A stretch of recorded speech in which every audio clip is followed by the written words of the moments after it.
हर खबर पर आपकी नजर बेताब समाचार। रूस और यूक्रेन का विवाद अब एक युद्ध का रूप ले चुका है। पूरी दुनिया की नजरें इन दोनों देशों के अलावा यूरोप और अमेरिका पर भी लगी हुई हैं। लेकिन क्या आप रूस के यूक्रेन पर हमले की असल वजह के बारे में जानते हैं? यदि नहीं तो आज हम इसके बारे में आपको बता देते हैं। इससे पहले आपको बता देते हैं कि रूस के विघटन के बाद जो देश अलग हुए थे उनमें यूक्रेन भी एक था। रूस के साथ में उस वक्त क्रीमिया भी था, जिसको वर्ष 2014 में रूस ने आजाद कर अपने नियंत्रण में ले लिया था। इसके अलावा यूक्रेन के डोनबास, लुहांस्क और डोनेत्स्क में रूसी समर्थकों बहुसंख्यक हैं। यूक्रेन के बाहर की बात करें तो बेलारूस, जॉर्जिया पूरी तरह से रूस के साथ हैं। इसका अर्थ ये भी है कि यूक्रेन रूस से पूरी तरह से घिरा हुआ है। अब हम उन कारणों की बात करते हैं जिसकी वजह से रूस को यूक्रेन पर हमले का कदम उठाना पड़ा है। रूस पर प्रतिबंध लगाकर उसको दबाव में लाने की कवायद कर चुका है। हालांकि उसकी ये चाल अब तक काम नहीं आई थी। अब वो यूक्रेन के सहारे इस काम को करना चाहता है।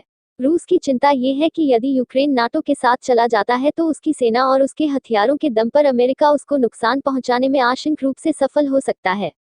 अमेरिकी राष्ट्रपति जो बाइडेन ने यूक्रेन में सैनिक कार्रवाई की आशंका जताई है। बाइडेन ने बुधवार को कहा कि उन्हें लगता है कि उनके रूसी समकक्ष व्लादिमीर पुतिन यूक्रेन में हस्तक्षेप करेंगे, लेकिन एक मुकम्मल जंग से बचना चाहेंगे। असल में उन्होंने रूसी सेना के छोटे से हस्तक्षेप की आशंका जताई है। हालांकि बाइडेन के इस बयान के बाद यूक्रेन में उनकी आलोचना होने लगी। उसके बाद गुरुवार को दिए एक भाषण में राष्ट्रपति बाइडेन अपने पहले के बयान से पीछे हट गए और उन्होंने कहा कि यूक्रेन में रूस की सेना के किसी भी घुसपैठ को हमला ही माना जाएगा।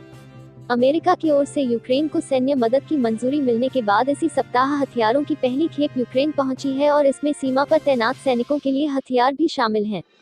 आधुनिक यूक्रेन का क्षेत्र 32,000 ईसा पूर्व से बसा हुआ है। मध्य युग के दौरान यह क्षेत्र पूर्वी स्लाव संस्कृति का एक प्रमुख केंद्र था, जिसमें गीले जनजातीय संत केवन रस यूक्रेनी पहचान का आधार बनाते थे। 13वीं शताब्दी में कई रियासतों में इसके विखंडन और मंगोल आक्रमण द्वारा बनाई गई तबाही के बाद क्षेत्रीय एकता ढह गई और इस क्षेत्र को पोलिश लिथुआनियाई राष्ट्रमंडल, ऑस्ट्रिया हंगरी सहित विभिन्न शक्तियों द्वारा लड़ा, विभाजित और शासित किया गया। तुर्क साम्राज्य और रूस के ज़ारडोम एक कोसाक हेटमनेट 17वीं और 18वीं शताब्दी के दौरान उभरा और समृद्ध हुआ, लेकिन इसका क्षेत्र अंततः पोलैंड और रूसी साम्राज्य के बीच विभाजित हो गया। रूसी क्रांति के बाद आत्मनिर्णय के लिए एक यूक्रेनी राष्ट्रीय आंदोलन उभरा और अंतर्राष्ट्रीय स्तर पर मान्यता प्राप्त यूक्रेनी पीपुल्स रिपब्लिक 23 जून 1917 को घोषित किया गया।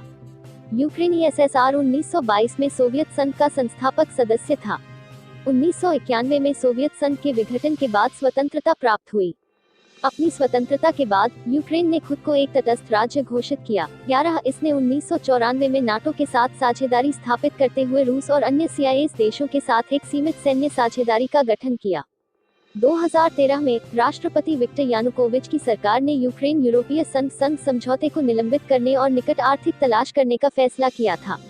रूस के साथ संबंध कई महीनों तक चलने वाले प्रदर्शनों और विरोधों की एक लहर शुरू हुई, जिसे यूरोमैदान के नाम से जाना जाता है, जो बाद में गरिमा की क्रांति में बदल गया, जिसके कारण यानुकोविच को उखाड़ फेंका गया और एक नई सरकार की स्थापना हुई।